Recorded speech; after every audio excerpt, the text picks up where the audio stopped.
Hello and welcome to Community Chats. Great to connect with you once again. As I was coming on to do this introduction, I just watched an interview with a parent of a daughter who's in her 20s and lives in Ottawa. The daughter has cerebral palsy, and the mother was sharing some of the struggles that she and her family have had. Many people are in a similar situation. The story continues with an interview with the chair of the Ottawa Carleton Association for people with developmental disabilities. And he reminded that there are 53,000 people waiting for service right now. It's an incredibly long list. The mom that was talking about said she's been trying to obtain adequate support for her daughter for more than 10 years. One of the responses that our organization is participating along with Community Living Ontario is the Waiting to Belong campaign. I'd encourage you to take a look. If you search up Waiting to Belong or hashtag Waiting to Belong, you'll be directed to the Community Living Ontario site and you can get more detail there. We could really use your support. Today, I'm going to interview Heather McDonald, who's the CEO of the United Way of the Greater Toronto Area. The United Way plays a pretty important role in shaping how our communities come together to support one another, and that work feels especially important right now. We spoke about her path into her new role, her experience in the social services sector, including her time at LOFT, as well as the vision behind the United Way's strategic plan, which they're rolling out over the next 10 years. We also talked about the importance of giving and what real impact looks like beyond the numbers. This was a really great conversation, and I hope you enjoy it as much as I did recording it. So I'm really happy to welcome Heather McDonald to our Community Chats podcast today. Heather, welcome. Thanks for joining us. It's great to be here, Brad. Great. So you're fairly new to your role, but not to the sort of social service sector in Toronto. You've got a lot of history, but we actually have a history that goes back a long, long time to the Ontario Camp of the Deaf was where we first met each other many, many years ago. Yeah, many years ago, I was 14 years old, and I think I was there from 14 to 17 years old. Yeah, and it was actually a formative experience. It was amazing. And it was because I took sign language lessons at Bob Rumble Center of the Deaf. Yeah. And from that, I kind of found out about the camp. And I have a second cousin who's deaf. So my mom said, hey, if you have someone in your family who is deaf, we all learn sign language. So my sisters, we all took classes, and that's how I got connected to Bob Rumble. But yeah, I was young, and it was really amazing because that was a camp that just opened its doors to people that had traditionally been excluded from the camp experience. And they made do with what they had, both with design and Yep. the camp, and they just opened their doors to serve people that faced probably barriers to go to other camps. And I look back and I think that was a bold place, and one that actually made a big statement around who's excluded from things and making sure that you answer that need, right? That I thought it was pretty remarkable. It is, and almost everybody I talk to that has gone to a deaf camp or camps in general has that same impression that it was a formative time. It made a lot of impact on how you live the rest of your life. We actually have a camp at Community Living that we've run for many years, and we've got a large group of staff that are with us because they started there when they were started as teenagers and have continued on. So there is something about a camp and what happens and how much of an impact it makes on people's lives. You can't go wrong with a camp alumni, right? They are used to being there, make their own fun, they get along with folks. They're there because they're driven by the mission of the camp. I mean, I also worked as a camp counselor after Ontario Camp of the Deaf at a camp with folks with physical challenges, all the hands-on care, and that's the sort of camp I ended up being at for another 5 or 6 years after Ontario Camp of the Deaf. I loved it, and you just meet like-minded people that are there to have fun, there to learn, there to be part of a team. and just generally special type of people are brought together. I am still friends with people from that Yeah, experience, exactly, right? exactly. Yeah. And well, the other thing about maybe Def Camp in particular, certainly others, is there's this spirit of, well, we'll just figure it out. We don't have Yeah. great plan always or any plan, but we'll see what comes and we'll figure it out and we'll make it work. I love that sort of that spirit of just getting things done and making it all come together. Well, I remember some folks at that camp, and I'm like, where would these folks go? I remember going, I'm like, camp, it's going to be children. And then I remember going on the bus actually for Ontario Yeah, Camp of the yeah, Deaf, 14 years old. Someone, I'm like, wow, oh my gosh, these are all adults, right? These are people older than yeah, me. And then I realized it was my first experience to realize, oh my goodness, these actually, many of these folks are campers. And yeah, yeah, someone handed me a list to do attendance.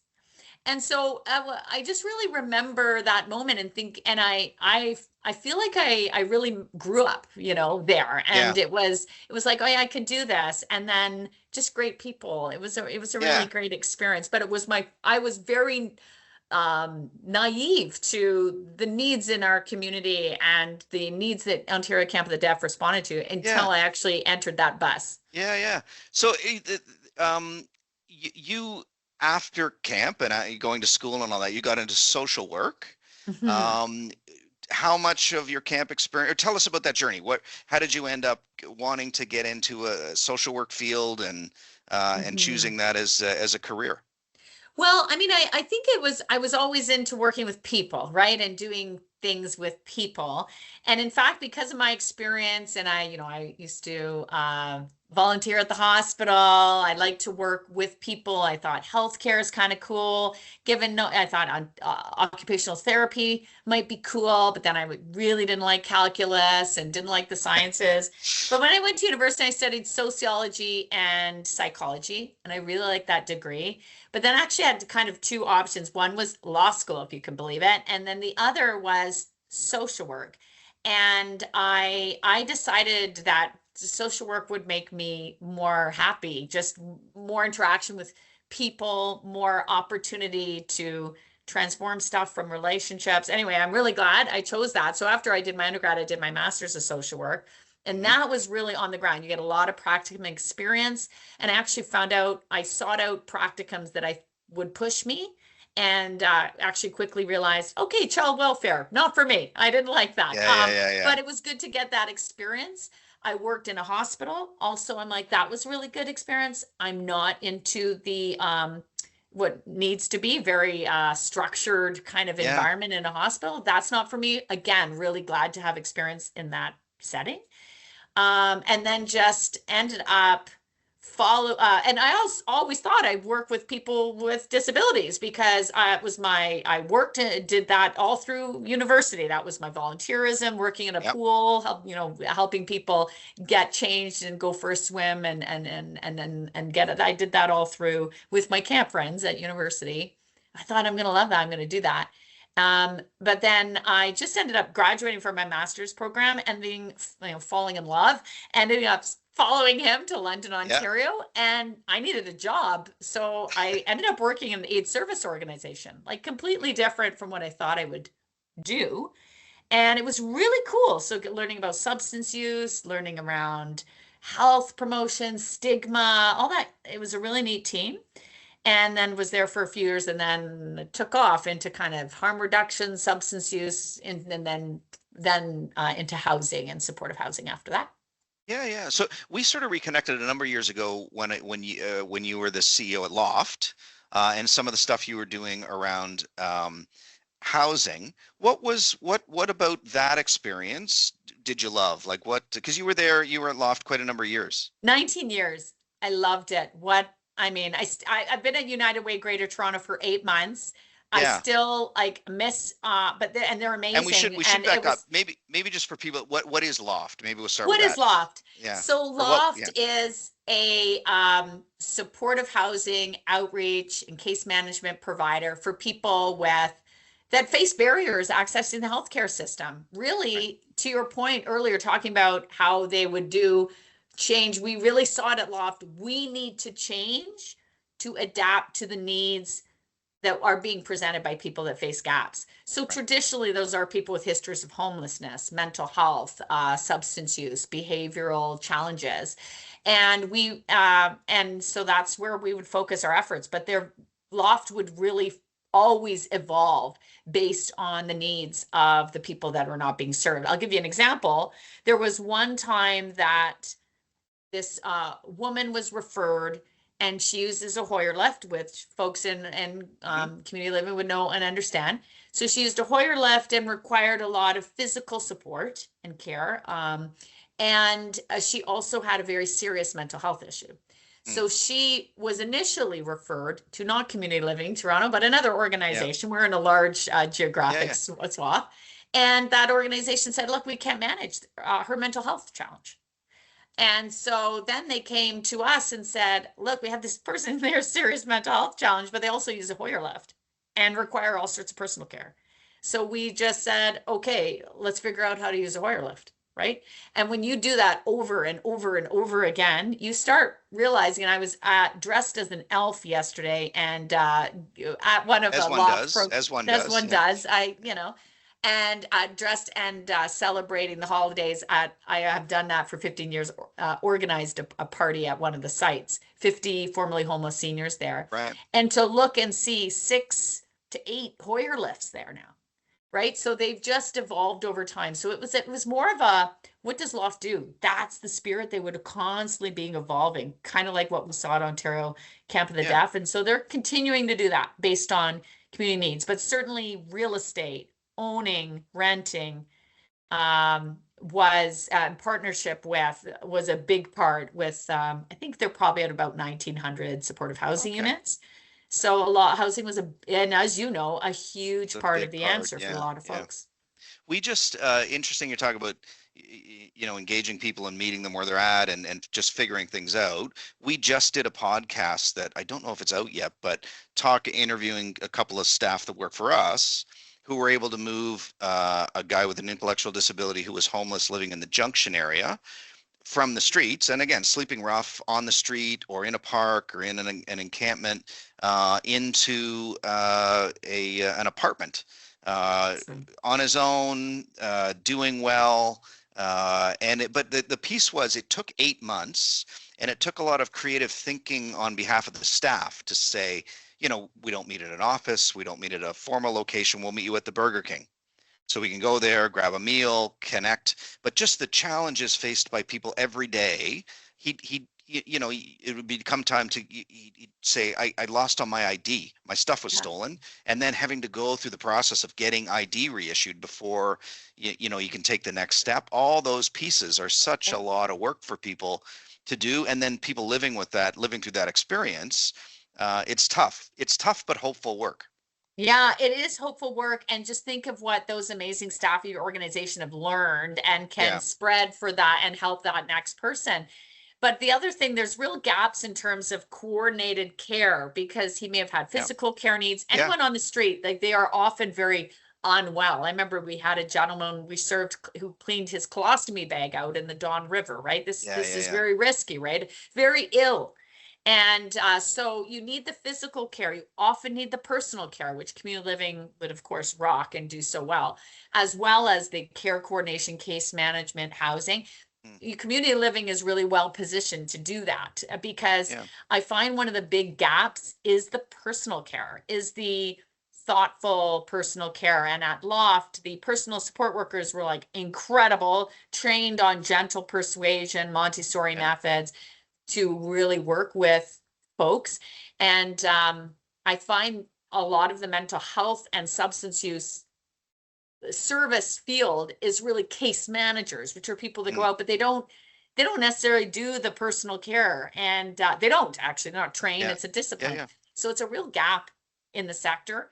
And the other is there are more high intensity supports needed for a lot of people to be housed. So more intense on-site support, for folks is needed. That's more the key. People. It's not just the home for a person, but it's the support for them to be able to be successful there. So you took all of that experience And 8 months ago, you transitioned into your new role Yeah, as CEO at United Way, taking over for Daniele Zanotti, which those are big shoes to fill. Like yeah, he was a strong leader of that organization for many years, and you've yeah. jumped in with all your experience, which is fantastic. What made you want to make that move, and how's it going? Oh, well, I really at the onset said, yes, Daniele Zanotti has big shoes to fill. So I said, I got to wear different shoes. I'm not going to try to fill his shoes because he is a force and he's gone on to do such important things. I think, I was at Loft for 19 years and then CEO for 8. I loved it. I think I reached a point in my life that I thought, okay, I actually really like it here. I wasn't looking. I wasn't looking, which Yeah, yeah, is a good sign, right? I really liked where I was. And then you're kind of, okay, so I'm 52. I am going to either stay at this place I really love. yeah. But if I'm going to make a move, it actually does have to happen fairly soon for Right. me to have an impact, right? Like, I don't think I would see, I think, I don't know, I hope to be like winding down a little bit, maybe Yeah, yeah. at some point, but this is an all-in gig, right? And you actually need energy to do it. So I decided if I'm going to, I mean, I'd be happy to stay and I would have been happy to stay. Yeah, yeah. But then I could also, and then I thought, oh my, I don't know. There's nothing I can think of. I would not want to work at an agency at all like Loft because Right. I knew I wouldn't like it as much. It was such a Yeah. great organization and I loved it. And I loved the people and everything we did. I was like, I'm not going to find anything for me as reward. I don't think I'm going to find anything as rewarding Right. as this, or uh, I don't want to go to same. If I wanted to go to same, I'd stay where I was. So United Way is very different. And I think what it does is it is a lot of growing and learning. I love that. New people that I'm meeting, sometimes you start meeting the similar people and faces when you've been around somewhere for a long time. This is like lots of new people, new learning, talking to chief economists, a lot of time more with municipal government, where I spent a lot of time with provincial before. And so I'm just meeting a lot of really cool new people and learning tons and new perspectives. So I like that. And I also like that United Way allows me to be kind of ambitious when it comes to big challenges. Hmm. So, like that amazing story of that person you mentioned you helped, like Loft did that amazing, those stories. And then what is the opportunity to, tackle this big issue of homelessness differently or a different angle Right. or a different sort of thing? And then I'm like, well, the platform, donors, corporate partners, municipal, provincial, labor partners, all these folks and our amazing 300 agencies that Yeah. we support and who support our work, of course, back. Well, that's actually a platform I can start doing something like that. So it was really around that sort of civic ambition to do more and different level of work that brought me here. Yeah. And they have a 10-year strategic plan at United Way Greater Toronto. And some people say, why would you want to go somewhere that already got their strategic plan set? Wouldn't you want to figure out what that strat plan should be? But I disagree. I mean, I said I went to United Way because I like their strat You plan. love the plan, so I yeah, love the it plan. was a And I draw. also said a strat plan is bigger than the CEO. It's not about the Right. CEO. It's about what's needed in the organization. It's fed from what our communities and all our partners are saying, what our data and research is saying. So I'm really excited about that. It's what I've come, why I came here for. Now you said, Yeah. how's it going? I would say, it's high momentum. It's a lot more fundraising, Brad, than I've ever done, right? Yeah. So revenue generation is huge. Our goal is to raise $112 million this year. That money goes out right away in year. So we have a commitment to people like community living to deliver. And so we Yeah. take that really seriously. There is workplaces, major donors, don't just events like CN Tower, and thanks for coming out and supporting all that stuff and through Yeah. the own campaign that you have done for years, and we're so grateful for that. All of those are all people needing to be, organized, and so the Yeah. team's done a great job. But it's been like, what's that term mean? Where am I going?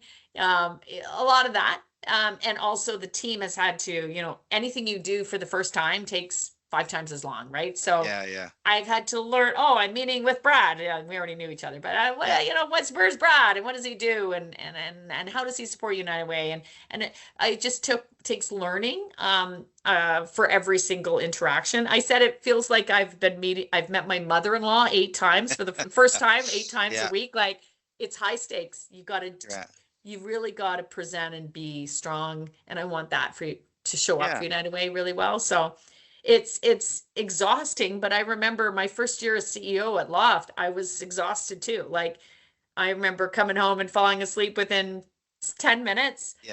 Because you're just you're thinking, you're constantly learning. And I expected it, is what I'll say, that it would be this hard. And it has been hard, but joyful, delightful, fun, rewarding. And I guess those things too. Full disclosure, United Way does fund Community Living Toronto, and we were talking before we started, somewhere since at least 1959 we've been associated with United Way, and you are a great funder in that you understand the needs of operating an organization, and the administration and support that goes in with that, and the challenges of direct service, and you've been a really faithful funder over the years. You started out, your first sort of meeting of all the agencies, you made a speech, and you sort of started off on this thing of, I've been there, right? Sort of relating to the fact that with the leaders in the room, that, you're new to the United Way role, but you understand, you've been there around what it's like to operate an organization. There's a lot of reward that comes from the work that is done, but there's also a lot of challenge behind it. And I think that was a really powerful way to sort of frame your work as CEO. Now that you've been there for 8 months, we can talk about the fundraising piece in a minute, but what's some of the impact that's stood out the most that you've seen from the network of several hundred agencies that you've seen across the GTA? Oh, there's a lot. I have seen ideas coming for things from organizations, questions we have, and going and getting incredible, thoughtful answers from people or coalitions. So they're making us, like, maybe a major donor's like, I want to make a difference in this area. So we can say, hey, we've got 16 organizations that we fund that do example, newcomer services in Peel region. And so let's pull them together and let's see what we can create. So that the real impact that United Way has is the network of the web around United Way, and that we have a duty to leverage it. Because we talk about being in the CEO role, it's lonely. It can be lonely. You're busy. You never know what sort of operational crisis will come. You got to deal with it. And so what United Way must do is use our platform for the greater good for communities. So that for me is about those big solutions and bringing together our valued partners to give us ideas on what should be done and also help be part of that solution. So that is exciting. I've learned a lot, through that network of community agencies is so important. I mean, through our investment, we touched 1.8 million people last year. Wow. That's incredible.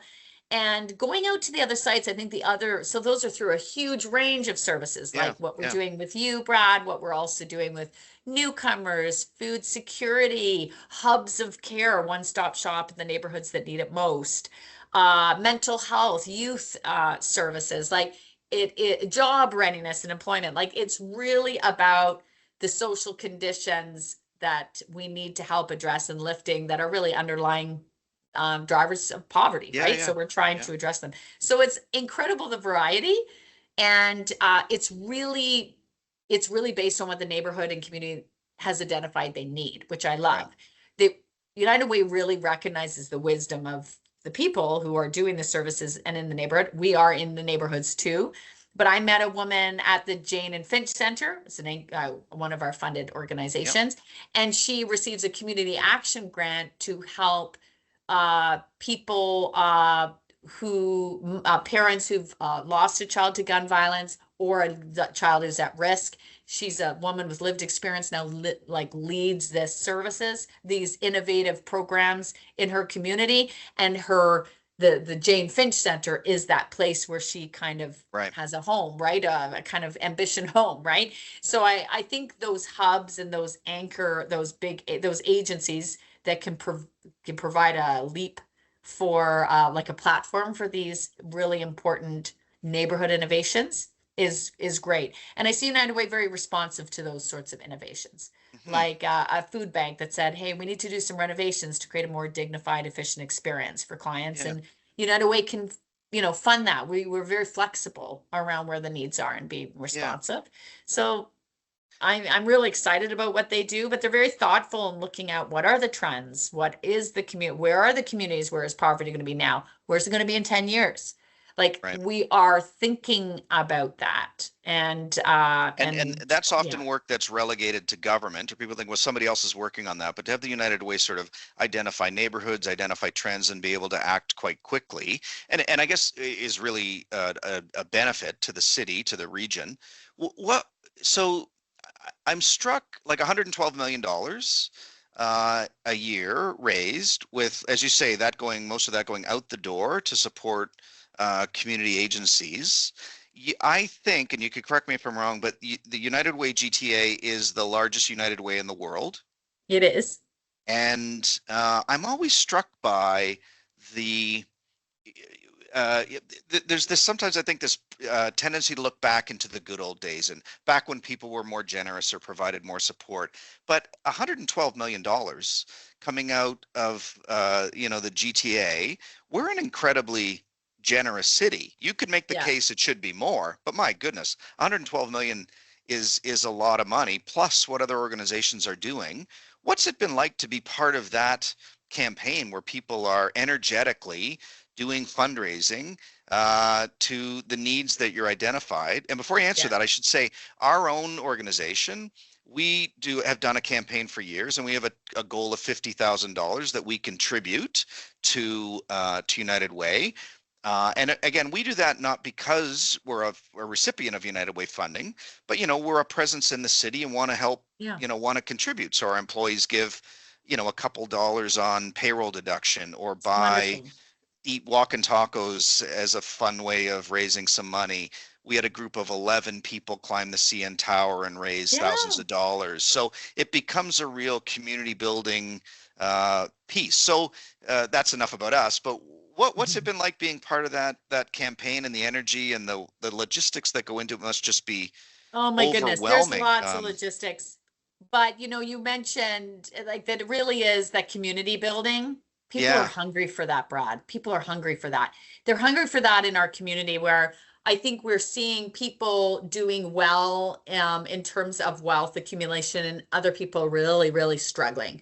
And yeah, I have seen a real awareness of people who are in a more lucky position financially. We have something like over half Canadians don't know how they would pay their expenses for the month if they lost their paycheck for the right. month. So that tells you there are a lot of people anxious out there in the world. I think folks doing well, they do recognize that and want to help. And so, but also I can see that I aware that there's a division around the people doing well and then people really struggling with affordability. I think people are very sensitive to that and see United Way as kind of a United Way forward and what's feeling Hmm. like a bit divided. Seeing what's happening politically south of the border, I think Yeah, people are just a little bit uncomfortable and noticing need. I think homelessness as well has been extremely visible for people in an even more profound ways, heartbreaking ways. I think people are just seeing and hearing of the needs, and that is having an impact on giving. yeah, Um, but the mechanism, it's really interesting as people are returning to the office now, with workplace return. We're seeing that with many workplaces, many corporations, and of course the province and government. And they're looking for opportunities for employees to be engaged. And guess what? United Way raises funds. And we also do that through employee engagement. So I think that has really been exciting for employers when they're like, wait a second, we can give back to the community. And the other byproduct of that, like the other mutual benefit, is that people are returning and spending time with Yeah. the accounting team is there with this team and then that team, and Yeah. they're getting Yeah. to spend time together. And I think it's a good time for that for the workplaces in general. They're looking for that. And our goal is 112. I mean, it's a 4 million increase over last year. Right. And I will tell you, we have ambitions. We're going to continue to grow it, Yeah. right? Good. Because the need is such, if you look at who are typically recipients of transformational gifts, they're institutions like academic institutions Right. or hospitals. So we really want to build and have United Way Greater Toronto recognizable as that institution for those transformational gifts as well, and continue our really successful workplace campaign. So it's going to be a big lift, but Yeah. with the need out there, it's incredibly motivating. Good. That's excellent. When do we find out whether you've achieved your campaign goal or not? Well, and this is so funny, a hangover from my work as CEO at LOFT. So, Brad, you would know, you don't look at your revenue on April 1st and see zero, Right. and I did. And I'm like, oh my goodness, I actually have to Yeah. fundraise everything. We start at zip. So what I've also had to get used to, which is heart palpitations, is a profile of your revenue that looks Right. like dip down and then it gets better. Yeah. So our big intense months are September to December, right until the end of December. So we're going hard processing gifts and calling people and trying to close their generous gifts till the end of December. Our year actually ends end of March, just Right. like probably yours. Like ours. Yeah. But we're going to know if we've been successful or not, really. End of December gives us a huge indication. Good. So your revenue is just like flat and then it goes up, and I'm like, oh my golly, You'll get used it's to an it. You'll adjustment. get used to it. You get used to Yeah, it. yeah, you Yeah. think Yeah. so? And you got a Well, good team around you, so they'll oh, help. they're amazing, and they smile and laugh at me because I'm just like, oh my goodness. But you're right. Great team, great supporters, and people who are the corporations that donate, they are invested in us being Yeah. successful. They really care about United Way. So that I don't feel alone either within United Way. I've got an amazing team, but also our external, like you, Brad, Yeah. like Yeah. your team No, doing what no, you did. yeah, and we had a lot, like again with our United Way campaign, as many things that we do, you try and have a lot of fun with it, right? Yeah. So you're addressing a pressing issue, and there's a lot of impact that you're having, but as you're doing these things, you want to have fun doing it, get to You know your did a colleagues, spooky and walk, didn't you do a spooky walk? we did a colleague of ours, James, does a haunted walk through I U love of it. T, and it was spooky. There's a It was lot of spooky. there's a lot of dark history at U of T that I did not haunted dark history. That was interesting. Next year I we'll do would it again like to have next year, and we'll participated. I had a conflict yeah that night, but I would have yeah loved to yeah. have gone. I love it. Oh, it But was yeah, fun. creative and fun. And It was fun. it shows that you're listening to what the staff that work with you do, right? And Yeah what their interests are, which is yeah great. yeah. So one of the things, just as we wrap up, one of the things we ask people on our podcast is what belonging means to them. One of the things around having an intellectual disability, many times people feel like they don't belong, or they're present in a community but not always valued and kind of feel excluded. And belonging is a pretty powerful place, and we want to get to a place where people with intellectual disabilities not only are in a place but are valued in that place and feel like they belong. So I'll put the question to you: what does belonging mean to Heather? Yeah. It takes me back just to a story of one of the sites we had at Loft. It was my first week of work. Before I was CEO, I was like a, senior leader there. And I went to a place, it's on St. George, one of those, our supportive housing sites. And we were sitting I was meeting the residents, maybe it was week 2 or something. And there was a woman there, very concerned. She had just moved in. And she's like, I don't know if I belong here. I don't know if I belong here at this house. And she was talking about that in the meeting. There was probably about 10 people in the kitchen. And then this guy, he was in the corner looking like not looking at all. And then he just Yeah. said, "You belong," like that. And then this other person looked at her and said, "You belong." Then everyone just kind of said, "You belong." And and she just was quiet and looking at everybody. And it had such an effect on me. She ended up living with Loft until she, passed away. That it is there's an individual power that comes to saying, "Do I belong here?" But ultimately, there is an expression we all need to make Mm, to have someone feel like they belong. So we have a personal responsibility. yeah. But I would say honestly, belonging for me is, you've heard the expression, you do need a home. You need a stable place to feel safe, a Yeah. home.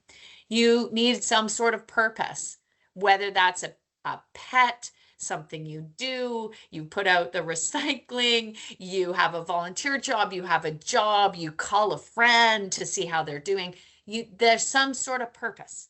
Yeah. And then the third is you do need a friend. And I don't think you need 10 friends. I don't think you need 2 friends. I think you need 1 friend. But I do think you do need to be a friend with yourself first. Yeah. Yeah. But then I think there is a need for connection with another person.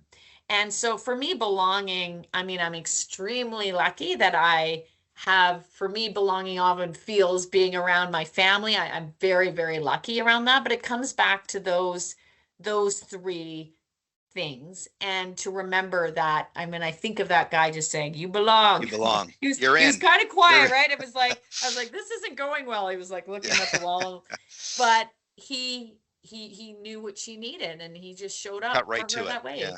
Yeah. So I do think places like Community Living Toronto really help create and support the fertile ground for that to take shape and happen. Yeah. So there's my answer. But belonging is Good answer. definitely playing rummy with my 20-year-old, Yeah. sitting on the ground, like I have ever since he was 8. Yeah. He's at university, he's coming home, and he knows the first thing in the docket is a rummy game. So Nice. that for me, again, my purpose is very clear.